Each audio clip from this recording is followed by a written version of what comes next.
machiegni twak marwa mano mar mine wacho kuma bende rowere mapacho kendie mano kanyiro pinyno ero mar Kenya e kind higni 18 nyaka 35 gin maromo milion 13.8 e piny mangima. Iwacho kanyiro nus mag jogo eko bende nitiere piny mangima gin jogo eko ma higi nitiere buo 30.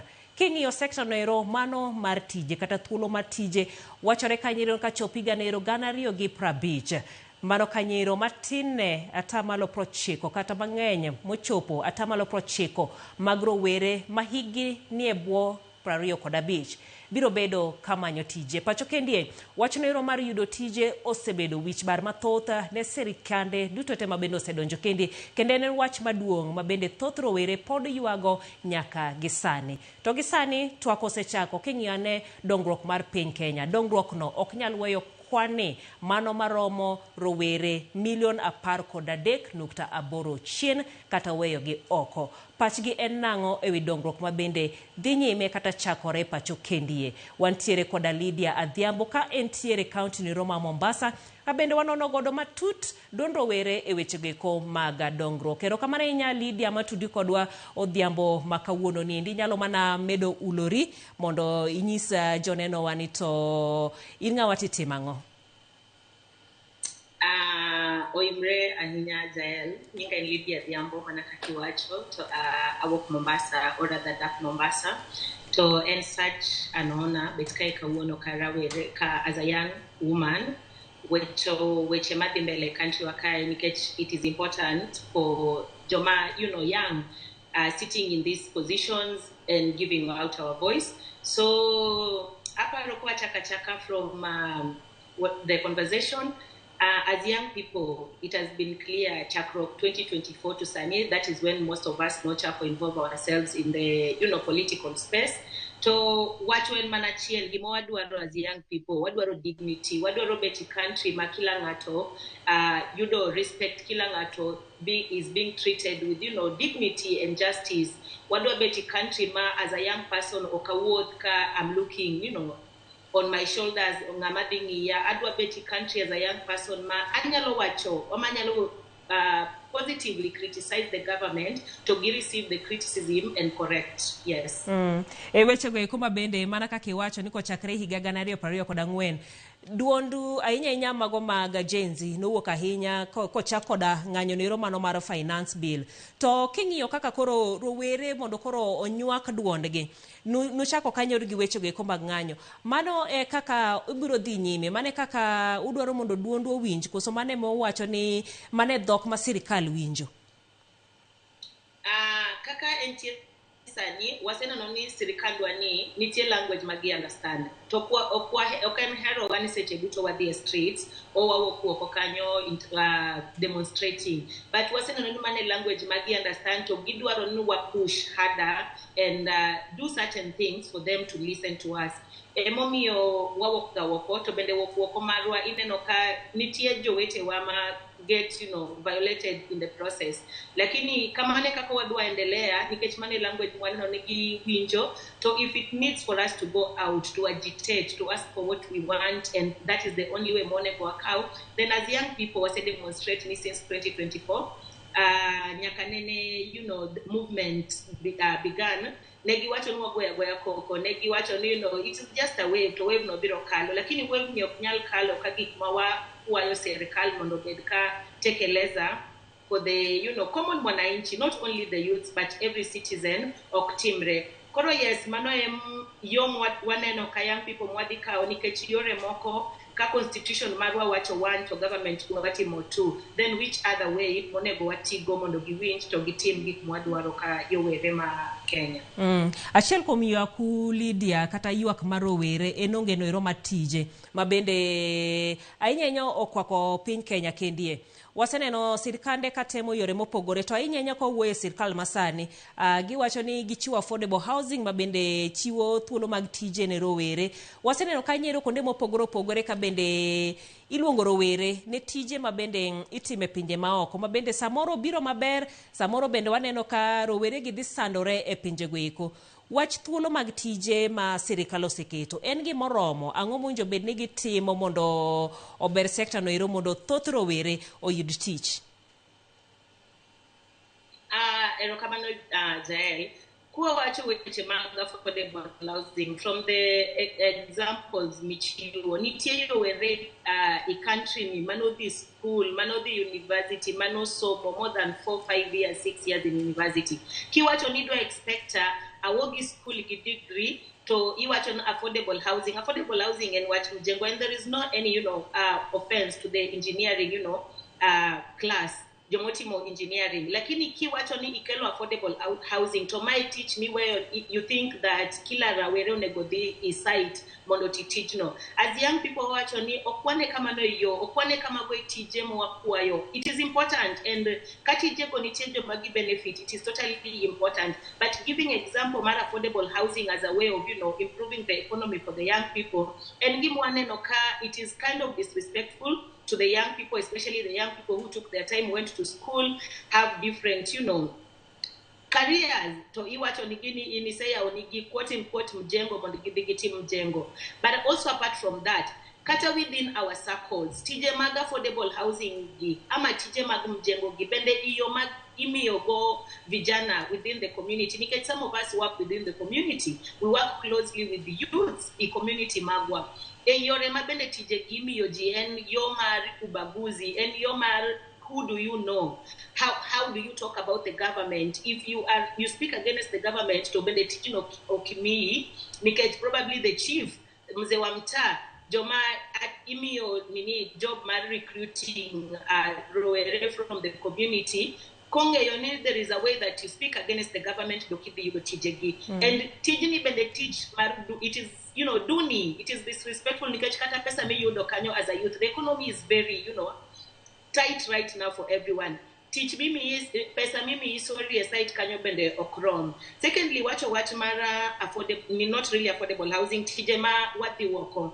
How many cases mawayudo ka as a country Jowete wa moditi woko Saudi Arabia, because of course those are the countries that waditi motije mag driving, waditi motije mag as a house help, waditi motije mabende are not really decent, and no offense to anyone who is doing these jobs. It's just that we want better for our citizens, we want better as youths. Wadwaro tijema ambatana gi level mar education mwasomo tijema not that people in government are benefiting, like one gine no give me your passport madi Saudi Arabia, this Sandre Saudi Arabia, then they're doing us a big favor. So no, what do decent jobs for the young people? What do tije machulo maber? What do tije manyalo biwa sustainability? Mabro put us in a position that our future is guaranteed. Yeah. Lydia kamana kakiwacho kamanero ni unjo manigi lony, unjogo eko mabendo somo to moko kuom tijiga kuneka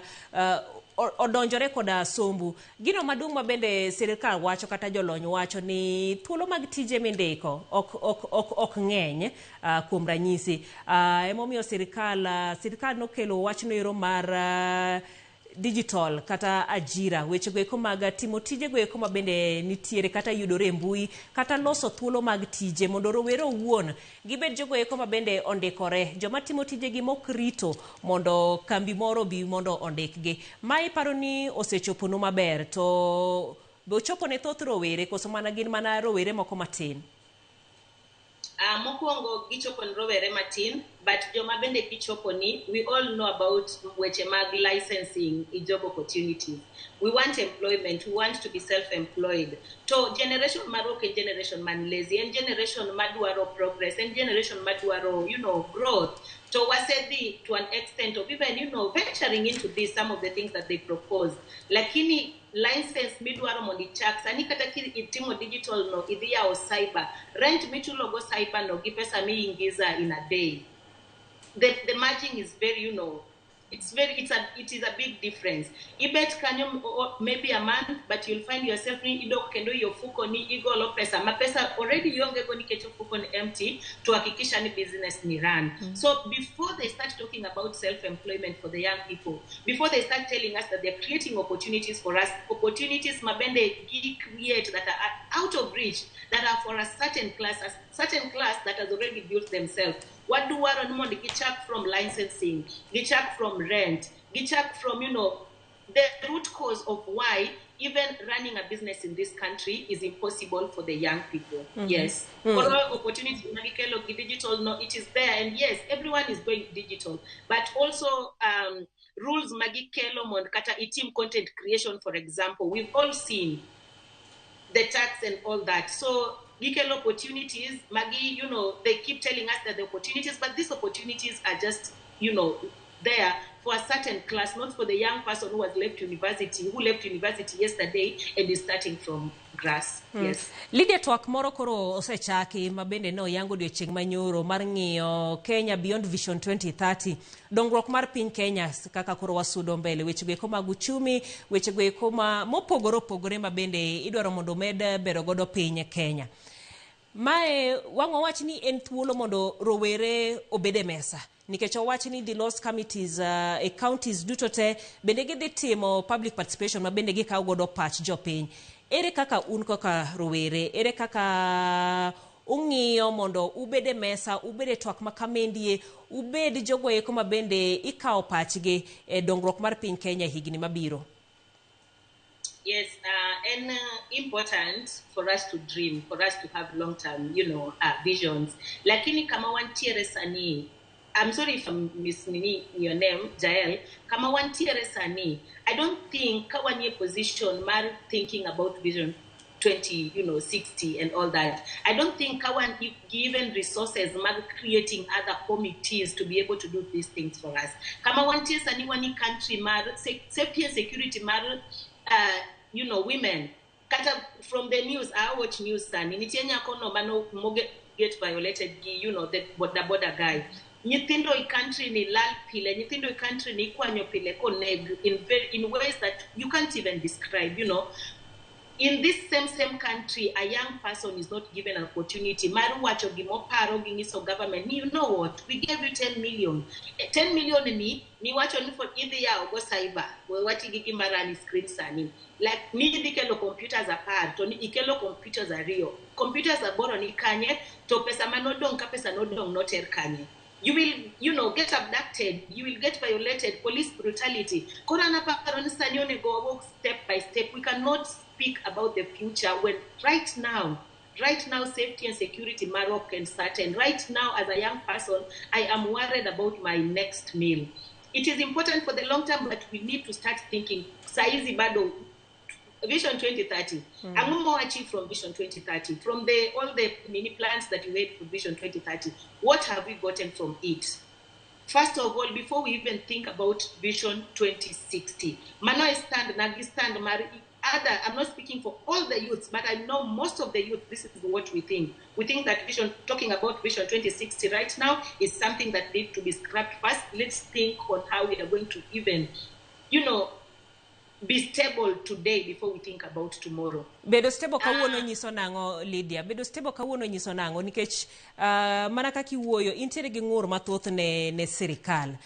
Idwaro ni mondo tim nango. 2030 ero awachi ni pod wadong gi higni moko adek mondo wachope. E higni adek gi sirikal otim ango ne rowere mapachoka?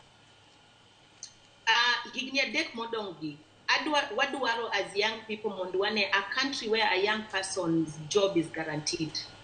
And then at this school, education is the key to the future. Kakanedi Watonwaga, which is no longer the it right now because this school to Dongruok to Chakotimo, manual labors, which is, Waduaro Nimond government wakikisha nika so much onitie job opportunities create not just job opportunities but decent job opportunities. Waduaro a country where constitution magua is being implemented fully and not violated by those in government. Waduaro a country where anyalo wotoka uono as a woman in this country and not feel fear and not think that someone is after me. I not think that my security is at risk.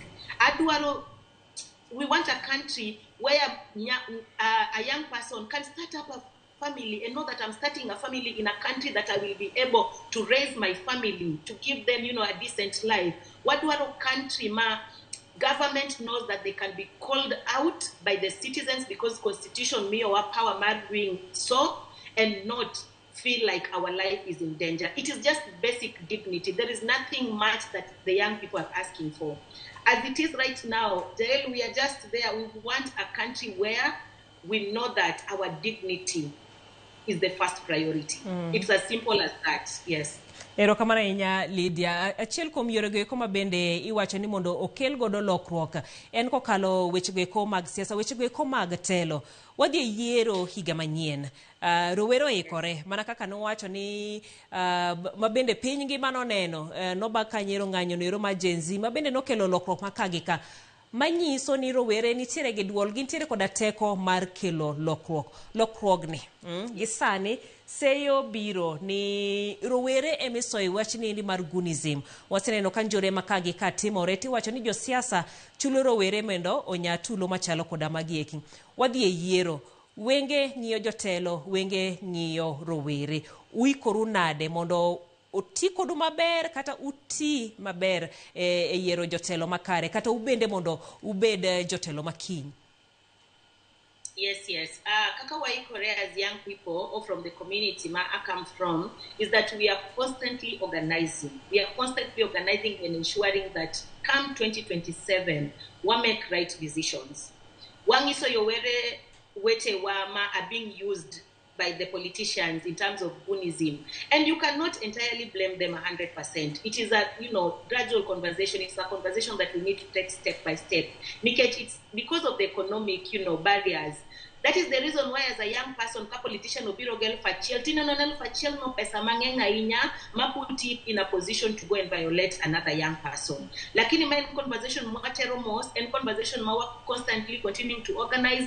After 2024, we came up with the TWAK that we've all, mobilized and rallied behind the idea within the communities, working step by step in the wards, in the villages, in the sub-counties to ensure that who are not, privileged to get into some spaces that we get into, the power belongs to us. We have the numbers as young people. We have the power and can be able to change the Kenya that we want. So it's a step-by-step, plan.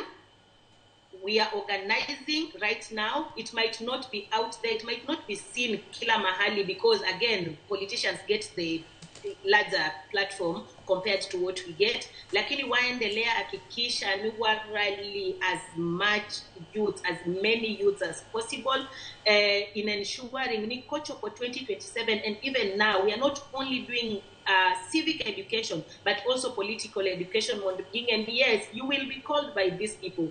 You will be given money. But what are you going to do after receiving money from them is what matters. We are also buying the Olkalau idea and telling people that, yes, the money is ours. If the money comes, economy does not allow you to say no to the money. You will not say no kidua pesa not even indicate. Take the money, but make the rightful decision. And apart from that, we are also standing as activists in ensuring that the goons are there, but how are we preparing ourselves to counter this goonism, to counter the young people, to hold them accountable within the community? Nikech goons work different, planet. They live with us within the community, and if you attack any of us as a goon, as a young person, then politicians go or we will deal with you within the community and show you the right path. Yes. Lydia, to ubendo wikoro ne telo yiero rowere ma bende dhi chung nikech samoro ineno ka rowere moko wuok ochung tinyiso gi niya wawene jodongo kombe geki. Lokruok dhi neno 2027. Yes. Lokruok dhi neno to lokruok nitie. Even from the numbers we have, surveys that we've done within the community. Again, we have a lot of youths, Madwa Donji Telo. We have programs running right now as young people where we meet at least weekly to ensure that Jomadwaro Telo, Wangisogin, what does Telo mean? And just making them, understand that we are the leaders of today. We're all continuously being told, Nyinyi, time yenyu is tomorrow. You guys have to wait. Onego urit mondi. Jotelo nigi experience. Jomadongo nigi, nigi pesa, nigi resources mag timo gigi. Lakini saniwa makre, and it will be shocker on them, and we like it that they underestimate her to some extent, but the numbers are there. I can assure you the young people are going for these positions, and come 2027 kwa ballot, we will have as many young people as possible. And it's not only about having young people as it is right now, it's also having young people who are championing for the same ideas that we are championing for right now. So yes, there is hope. Young people are in the, are running for these positions. Mentorship is ongoing. And yes, come 2027, young people ema the rule country. Mark my words. Sama gidhi timo kamano ero, ne ntiere ng'ur moro ndalo mani timo voter registration, ang'eni pod odhi mbele, to ni ywak ni rowere ok ndikre, koro iwacho ni ugo dhou to uonge ombulu, ugo dhou to ok undikru kaka jolut ombulu. Campaign mar rowere mondo obed gi ID ondikre kaka jolut ombulu chalo nade? Nitie progress. There is progress, honestly. And apparently, weche magi wacho ni wago dhogwa to okwa take the right, route. And mana gitemo demoralize people. Gitemo trying to make the voter apathy on Enreka Gima young people are not registering to be voters, but we are registering. Numbers are showing compared to the previous, election cycles. The young people are registering. Talk what they continue, telling our fellow youth that it is important for them to vote.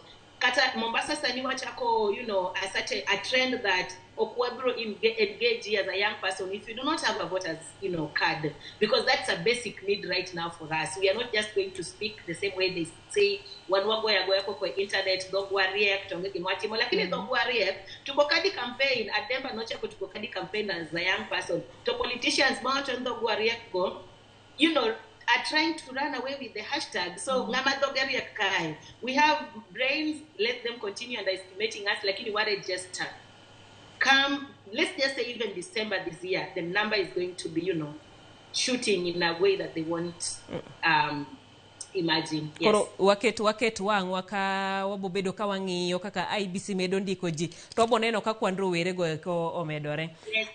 Aneno moko kuom ote kendi iwacho ni Jael amor kod discussion masani to wendo wakawuono poko understand wachno ero mar affordable housing. Awinjo ko jaro owacho ni en tich no ero mabende okodonjo koda rowere masani. Mano kanyere bo nyiso wa kaito Martin Ochieng kantiere Rowere iwacho ni koso mar tich emomiyo rowere iyudo ka donje gunism to Kenya waka bende corruption opongo mondo mi omi tich nyaka bedni ing'eri kata ichulo asoya. Mano miyo kanyero wachno ero kotimore. Ng'at machielo bende nyisa kendo ko we nyinge owacho ni eno yudo thuolo mar dhi oko timo tich mar nursing ma owacho ni it is a good job kendo oyudo kanyero chudo makare koro tije duto te ma itime pinje ma oko magin maricho. Gima jomoko kendi temo mana wacho en ni ing'eni thima kawuono iwacho ni different context ji nyalo bedo ni wuok kuonde mopogore opogore lakini aspiration en achiel, gimong'iyo en achiel, dongruok maru kaka rowere. Koro gin sector mopogore opogore mana kaka achiel kumo wacho ni tij affordable housing kata kaka iwachi ne en mjengo en duni noero ento ntiere kumo makone. Ntiere ng'at machielo ma wach mar nursing modhi godo time pinje ma oko bendo makone kama duong'. Wanyalo wacho ni sirkal otemo nywako ji mopogore opogore, rowere mopogore opogore yudo tije. Mokwongo we dok mama wacho no ajaro affordable housing. Okajaro affordable housing. What I was trying to say is jobs magi kelo ama opportunities magi try creating for people. And I started by saying there is no, I'm not trying to offend anyone who does the mjengo job. One go wetewa, one ginyiminewa, one give friends within the community matioti. Mano kanyero Lydia Biamba paro ni network ne olal mapi. Lakini gimwatu waro is better one go ikanch. Network yangu ime. Lydia. Yes, wawinji. Can you hear me now? Wawinji Lydia. Sorry for that. Yeah, technical. Okawacho na jaro affordable housing. Awacho ni we can get better as a country. Our government can do better for the young people. Jobs magi create sani. Okagin jobs magi decent for everyone. Yes, there are some people who are benefiting from this. And even to get more in terms of the wages. kata wages mimi yo jowete nikech wan gi joma nini tiyo itijego, not people that we know, but are they even youths? How many youths compared to 35 plus who are working in these affordable houses or affordable housing? Mano gima temo wacho, okawacho no ajaro tich nikech tijno en tij marach. Awacho ni government wan gi resources and they can be able to do better for the young people. Ng'amwacho no yudo job opportunity mar nursing abroad. What is the numbers? Niyudo numbers compared to those who are going to do house help, those who are going to do manual labor. Romre nadi. Mane gimwatemo wacho. Wacho ni yes, okuwacho ni tie jomok biyudo tich ma beyo or decent jobs outside the country. But compared to people, to our, fellow sisters, brothers and sisters in this country, Madi Loka, Madi Saudi Arabia, to Duogoka, they have been mistreated. Nikech giyudo 25,000, 30,000. Romre nadi. Majority gimjoma ni wage ma 25 to tiyo kapunda abroad. And that is what we are saying as young people. Enough is enough. Okwadwa country might think that as young people, we belong somewhere down there. To give malo kucha, give benefit from our taxes. So yeah, mane gima atemo wacho. Erokamano ahinya Lydia. Bende sawa dhi ka gima rumo to we wang'iyane achiel kuom gigo eko ma bende ng'iyo kanyero dongruok mar Rowere en wechego eko mag mental health. Ka bende waseneno ka kale weche mopogore opogore mago eko madhi kod paro, obed wechego eko mag tije ma bende thagogi ngima magi maka kod kacha. Ere kaka kony yudore? To bende ma koro kwaket ne serikal kende, riwruoge mopogore opogore moting'o mana kaka mari Harbour of Peace, ere kaka rowere makamagi eki ukonyogi? Kama wantie sani, aparo no NGOs mang'eny focus on mental health because mental health is a crisis in Kenya right now. And we all know gima changia mental health. Nikech ingen kokibi nindo kech, of course mentally you want to be in the right space. Ka you are constantly worrying about your children going to school. Okinyal bet ka in sawa. To NGOs temo kama ginyalo in terms of offering free psychosocial support, lakini manokrom. And I think we cannot run away from not blaming the government, but asking the government to look at mental health as a health crisis in this country. Nikech kama wabeti sani, even public hospitals. Okinyal donja public hospital chiwach ni, mentally I'm not in the space, adwaro kony. From a psychologist or a therapist manyalo wuoyogo. Ama kiwoki NGOs, you've spoken to someone, you've walked the journey. To idwaro, advanced, ama you've been referred to Chiromo, for example, it is quite expensive. If they portrays Mombasa Kaiwan portrays admitting someone there, it is also out of reach for many people, and that's why Ineno Kajomoko opt for, dying by suicide, which is not something that you want. So I think in terms of mental health and these NGOs coming together, the government, mental health is seen as, any other disease, any other, health problem. Kawiyabara, ama katuo, ama kangi malaria, I go to the hospital, I get medication. But mentally, I'm not in the space and stressed, then it's taken lightly because, again, the African culture and all that.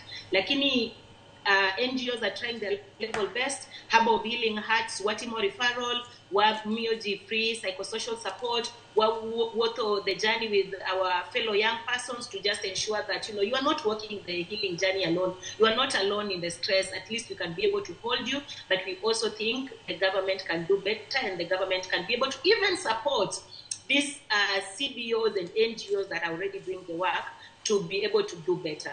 Yes. Leader samakoro watieko adwani mondo ilos gi Rowere wechego ko mag dongruok ka waketo sirkal kando miwacho ni dongruok chako koda in owuon. Wawacho ni dongruok koro chako kod ojende, chako kod rowere mapachoka. Wachni mogik kijiwo gi godo.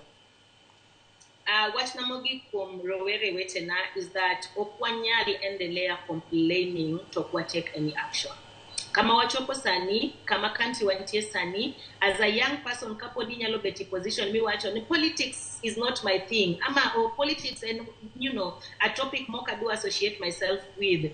ok wanyal endelea mbele. Your life is political, you breathe politics, you wake up politics, everything revolves around politics. And it is our time as young people to take action, not only complain about the leaders. And I keep saying that it is about the citizens. As much as we keep, we have to hold the government accountable, or those in political positions accountable, we also need to start holding ourselves accountable in terms of what steps are we taking. Sanijo Rowere are championing for Tukokadi. Ukokadi, inigikadi sani. Are you even going to an extent of trying to, educate yourself in terms of politics, in terms of governance, and just knowing basic things like what is the responsibility of my MCA, my MP, my senator, woman representative, president, CS? Are you going to an extent of wanting to do better? And as we agitate, Okwadwa Betty position more agitate, agitate, and we do not know what we are agitating for. We want to agitate from a point of, I'm knowledgeable, I know what I'm asking for, I know what my constitution states, and you're going to do it because the constitution states so. So yes, Kawatieko, educate yourself in matters, politics and governance. Be on the lookout, attend this, Kagikelo barazas, Kagikelo public participation, attend and ask questions, because it's only through that path that we'll be able to achieve the change that we really yearn for. Erokamana hinya mano kanyero Lydia Adhiambo jatatije marahaba and hope CBO Mombasa kanyero kabende endwol Rowere mapacho ke weche go mag dongruok mar piny Kenya kinde go mabende sani TWAK koro bede dhi nyime ni to Kenya biro sudo nade ka otiek lek no iro mano mar Vision 2030 angono ero kata gin lek mage mabende dhi chope to Vision 2060 kata kamano mana kako wacho kanyo ero higni modong mondo tiek Vision 2030 ni ntiere gik moko ma sirikal nyaka kete tim nyaka tiek loso mondo kanyero ngima rowere obed makare. Jip mabendo jiwo rowere kikibed chien kikiling duondi nyaka ngere duondi nyaka winj to iwinjo nade kibendi wuok oko kendo iloso kendo igolo pachero kamana hinya mara bedo kodwe TWAK niendi mano mara mine wacho kaka bendo biro dhi nyime wabende wabiro medo bedo koda TWAK machalo koda mage mago mag jiwo dongruok mag rowere kanyakla kod manero mara piny Kenya. Wangwalore gi kaendi nyaka odiechieng' machielo chino machielo mano mar mine wacho ilungani Jailieta jaloko marwa osebedo Belinda Phillips.